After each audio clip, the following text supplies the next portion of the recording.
क्रम को दृष्टि में रखकर उसके मूल कर्ताओं के लिए उन अज्ञान नामाचारण ही है ना गुरु जी? जी। अच्छा, अगला प्रश्न। नामाचारण क्या होता है सर? अज्ञात नामाचारण सूतों, ब्राह्मण पुरोहितों और साधु संतों को ही उद्धृत करना पड़ेगा। यानी जो बिना नाम वाले चारण हैं। चारण मैंने बताया था, चारण कौन होते हैं? जो घर घर जा करके वेदों को गा करके सुरक्षित रखते थे, वो चारण हुए। सूत हुए जो गद्दी पर बैठकर सुनाते थे भागवत कथा रामायण। और एक होते थे कुशलव, जो कुश को उठा करके और बोलते थे, उन्हें कुशलव कहा जाता था जी। तो तीन होते थे जो वेदों को पूर्ण रूप से प्रचारित और प्रसारित किए। आज हम उन्हीं के कारण ही आप समझिए हम वेद को सुरक्षित पाए हैं और उन्हीं सबको लिपिबद्ध जो कर दिया गया। तो ये हमारा चाहे रामायण हो, चाहे महाभारत हो, चाहे वेद हो, चाहे पुराण हो, चाहे उपनिषद हो, आ गए। यहां कह रहे हैं कि उन अज्ञात नामा, जिनका नाम ये हमारे संस्कृत साहित्य इतिहास में नहीं लिया जाता, उन चारण, सूतों, ब्राह्मण, पुरोहितों और साधु संतों को ही उद्धृत करना पड़ेगा। यानी उनका नाम यहां पर लिखना पड़ेगा, जिनके व्यक्तित्व की आंशिक छाप भी आज महाभारत में नहीं है। इसलिए महाभारत के वास्तविक कर्ताओं ने नाम आज अविदित है। महाभारत के वास्तविक कर्ताओं ने या के नाम आज अविदित हैं। कृष्णद्वैपायन वेद व्यास के नाम से महाभारत का प्रचलन है, किंतु वह भी महाभारत का कर्ता ना होकर वक्ता था। महाभारत में एक स्थान पर ऐसा उल्लेख मिलता है कि कृष्णद्वैपायन वेद व्यास ने निरंतर 3 वर्षों के घोर तप परिश्रम से इस अद्भुत आख्यान महाभारत की रचना की, किंतु आधुनिक गवेषणाएं इस उक्ति को प्रामाणिक न मानकर प्रक्षेप मानती हैं। यह स्पष्ट है कि स्वयं कृष्णद्वैपायन मुनि ने अपने संबंध में यह बात नहीं कही है, पीछे के महाभारत के सहलेखक ने कही है। हॉपकिंस महोदय ने महाभारत के इस प्रसंग के संबंध में कहा है कि वस्तुतः उस महान ग्रंथ का कोई एक लेखक नहीं था, या तो यह जो व्यास नाम उसके साथ जोड़ा गया है वह तो एक प्रकार से अपनी सुविधा के लिए है। व्यास वस्तुतः लेखक ना होकर उसका संपादक ही था। आधुनिक विद्वत समाज उसको अज्ञात व्यास कहकर स्मरण करता है। महाभारत से विदित होता है कि उसकी कथा का 3 व्यक्तियों ने प्रवचन किया। इस कथा के पहले वक्ता कृष्णद्वैपायन वेद व्यास थे। उन्होंने पहले पहल महाभारत की संपूर्ण कथा को अपने सुपात्र शिष्य वैशंपायन को सुनाई। वैशंपायन ने उस कथा को जन्मेजय नाग यज्ञ के अवसर पर अर्जुन के प्रपौत्र जन्मेजय को सुनाया और तीसरी बार लोमहर्षण के पुत्र सौति ने इस पवित्र महाख्यान को शौनक आदि ऋषियों को सुनाया। इन शौनक आदि ऋषियों द्वारा महाभारत की यह कथा लोक विश्रुत हुई।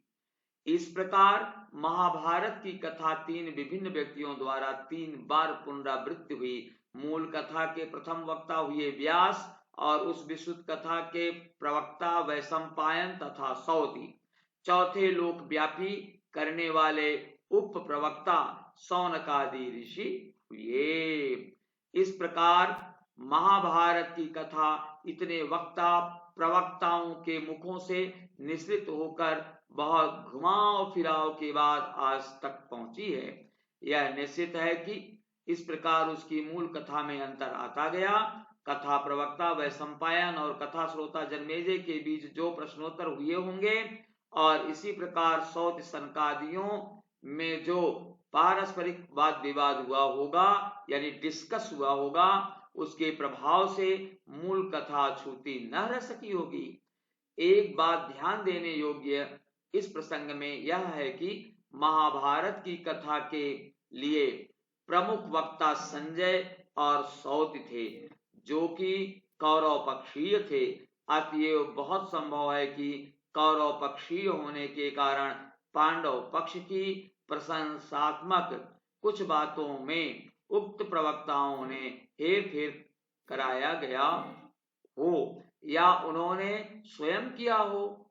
उन प्रवक्ताओं से हेर फेर कराया गया हो या उन्होंने स्वयं किया हो।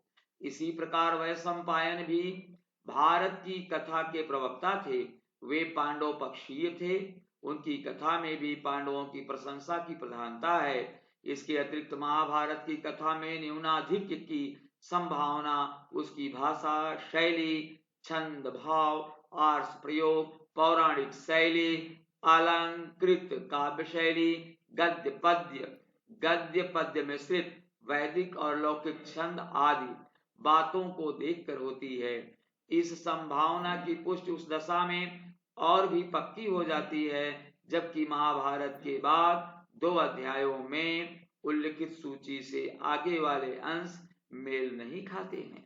महाभारत की कथा में जो उक्त 3 मोड़ या परिवर्तन आए, उनका भी अपना इतिहास है। विद्वानों की खोज के अनुसार कृष्णद्वैपायन ने जिस कथा को कहा उसका नाम जय था। यह नाम भी ऐतिहासिक है। पांडवों की विजय के कारण संभवतः उस कथा का ऐसा नामकरण हुआ। साथ ही यह भी उल्लेख मिलता है कि कृष्णद्वैपायन प्रोक्त उस जय नामक ग्रंथ में इकाई दहाई सैकड़ा हजार 8,800 श्लोक थे। वैशंपायन ने जिस कथा को कहा उसका नाम भारत था और उसकी श्लोक संख्या भी बढ़कर 24,000 हो गई। इसी श्लोक से विदित होता है कि 24,000 श्लोकों का वह भारत ग्रंथ आख्यान उपाख्यानों से रहित था। किंतु अंत में सौति ने जिस कथा को सौनक आदियों को सुनाया उसमें विभिन्न आख्यान उपाख्यानों और परिशिष्ट रूप में हरिवंश को भी जोड़ दिया गया था, जो कि बृहदाकार में परिणत हो गया और जिसको इसीलिए महाभारत के नाम से अभिहित किया गया। इसी को बाद में सतसाहस्री संहिता भी कहा गया। भारत का महाभारत नामकरण हुए आज लगभग 700 वर्ष हो रहे हैं। महाभारत के संबंध में तत्कालीन बिंदुओं से सुनी एक कथा के अनुसार अलबेरूनी का कथन है कि व्यास ने ब्रह्मा से उनके पुत्र विनायक को मांगकर उसके द्वारा महाभारत को लिखवाया या लिखाया था और स्वयं कथा को रुक रुक कर कहते गए थे। महाभारत के आदि पर्व में निर्देश दिया गया है कि महर्षि व्यास ने 60 लाख श्लोकों का एक बृहद काव्य लिखा था। उसमें 30 लाख श्लोक तो देवताओं के लिए, 15 लाख श्लोक पितरों के लिए, 14 लाख श्लोक गंधर्वों के लिए और 1 लाख श्लोक मनुष्यों के लिए लिखे गए थे। मनुष्यों के लिए लिखा गया 1 लाख श्लोक परिमाण का ग्रंथ कौन था, इसका कुछ स्पष्टीकरण नहीं होता। महाभारत के मूल कथानक और उसके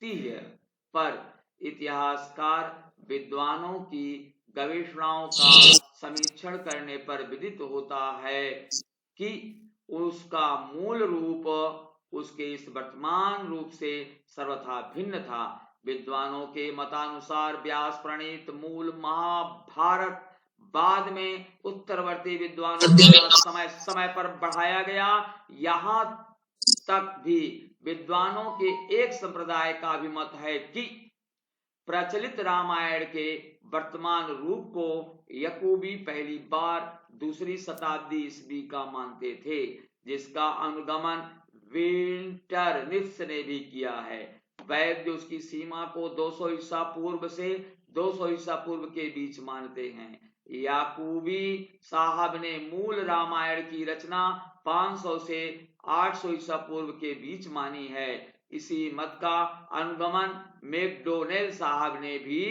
किया है।